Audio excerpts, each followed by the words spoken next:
Guys welcome to my channel পুনৰ এক নতুন ভিডিঅ'লৈ আপোনালোকক সকলোকে স্বাগতম জনাইছোঁ। আশা কৰোঁ সকলোৰে ভাল। আজি আপোনালোকৰ মাজলৈ লৈ আনিছোঁ চিকেন ম'মৰ ৰেচিপি। আহকচোন আমি কেনেদৰে বনাই চাওঁহি। প্ৰথমে মই পিঁয়াজ লৈ লৈছোঁ আৰু মই পিঁয়াজখিনি ভালদৰে চপাৰৰ সহায়ত কাটি ল'ম। এইখিনি মই কাটি লোৱা পিঁয়াজ মই মিহি মিহিকৈ পিঁয়াজ কাটি লৈছোঁ। আপোনালোকে ইয়াৰ পিঁয়াজৰ লগত গাজৰ, বন্ধাকবি বা অন্য ভাল পোৱা চব্জিবোৰো ব্যৱহাৰ কৰিব পাৰে। মই পিঁয়াজ আৰু মাংসৰ সহায়ত চিকেন ম'ম'খিনি বনাম। এয়া মই এখন কেৰাহীত ৰিফাইন তেল অলপ দি দিছোঁ। তেলখিনি ভালকৈ গৰম হোৱাত মই ইয়াত অলপমান আদা নহৰুৰ পেষ্ট ব্যৱহাৰ কৰিম। এয়া মই আদা নহৰুৰ পেষ্ট ব্যৱহাৰ কৰিছোঁ। এই আদা নহৰুখিনি মই খুন্দি থৈ দিছিলোঁ। এতিয়া ইয়াত মই কেঁচা জলকীয়াখিনি দি দিম আৰু মই ভালদৰে এইখিনি কেঁচা ভাৱ যোৱালৈকে ভাজি ল'ম। পিছত মই ইয়াত পিচি লোৱা মাংসখিনি দি দিছোঁ। আপোনালোকে মাংসখিনি নিপিচি পেলাই দিব পাৰে, তেতিয়াহ'লে সৰু সৰুকৈ মিহি মিহিকৈ কুটি পেলাই তেলত ফ্ৰাই কৰিবও পাৰে। মই মাংসখিনি পিচি লৈছোঁ। এয়া মোৰ মাংসখিনি ভাজি হৈ গৈছে। এতিয়া মই ইয়াত কেঁচা পিঁয়াজখিনি দি দিম। এইখিনি মই এতিয়া ভালদৰে মিলাই ল'ম। এইখিনি মই ভালদৰে মিলাই লৈছোঁ। আপোনালোকে ইয়াত ইচ্ছা কৰিলে অলপমান চয়া চচ, জিৰা গুড়া, জলকীয়া গুড়া ব্যৱহাৰ কৰিব পাৰে, কিন্তু মই ইয়াত ব্যৱহাৰ নকৰোঁ যিহেতু ম'ম' বেছিভাগ চিম্পুলকৈ বনোৱা যায়। মোৰ পিঁয়াজখিনি ভাজি হৈ গৈছে। এতিয়া মই ইয়াত শুকান জলকীয়া, ইয়াত মই জালুকৰ গুড়িখিনি দি দিছোঁ আৰু মই ইয়াত সোৱাদ অনুসৰি নিমখ ব্যৱহাৰ কৰিছোঁ। এতিয়া মই এইখিনি ভালদৰে লৰাই ল'ম। এইখিনি যাতে ভালদৰে মজি যায়। এইখিনি পানী অলপ পিছত পানী এৰিব আৰু মই পানীখিনি অলপ শুকাবৰ বাবে মই ইয়াত কৰ্ণফ্ল'ৰৰ ব্যৱহাৰ কৰিম। এয়া মই কৰ্ণফ্ল'ৰ লৈ লৈছোঁ।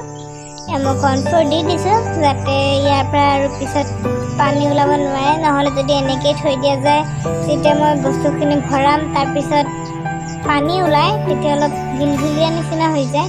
এয়া মই অলপ কৰ্ণফ্ল'ৰ ব্যৱহাৰ কৰিছোঁ। আপোনালোকৰ লগত কৰ্ণফ্ল'ৰ নাথাকিলে আপোনালোকে ময়দা দিব পাৰে ইয়াত। এয়া মোৰ প্ৰায় ভাজি হৈ গৈছে।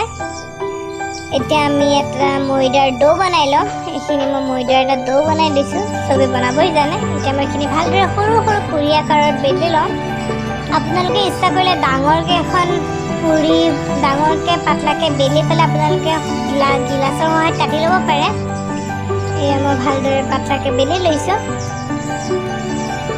এতিয়া মই ইয়াত মিশ্ৰণখিনি দি দিম। সেয়া মই দি দিছোঁ ভিতৰত।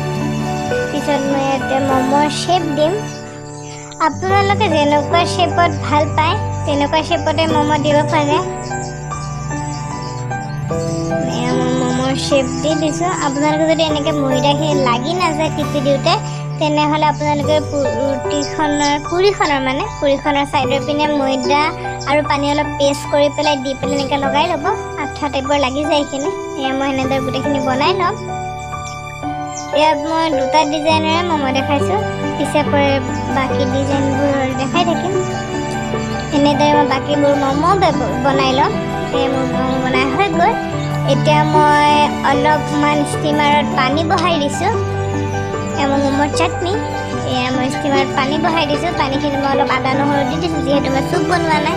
যদি সুদা পানী দিয়া যায় তেন্তে ম'ম'খিনিত ভাল নালাগে খাই, পানী পানী লাগে, অলপ সেৰেঙা সেৰেঙা লাগে। তে মই অলপমান নহৰু আৰু জলকীয়া আৰু আদা দি দিছোঁ থেতালি পেলাই। এয়া মোৰ ম'ম'।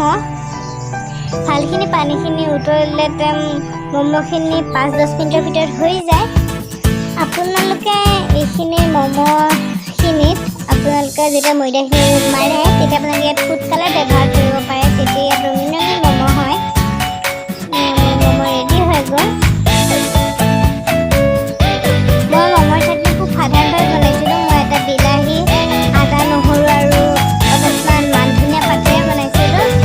পিছত মই আপোনালোকক ম'মৰ চাটনিৰ ৰেচিপি দিম। ম'ম'খিনি খাই খুবেই ভাল লাগিছিল। ভিডিঅ'টো চাই থকাৰ বাবে বহুত বহুত ধন্যবাদ। ভিডিঅ'টো ভাল লাগিলে লাইক, শ্বেয়াৰ, ছাবস্ক্ৰাইব কৰিবলৈ নাপাহৰিব আৰু কাষতে থকা বেল আইকনটো প্ৰেছ কৰি অল কৰি দিব। Thank U.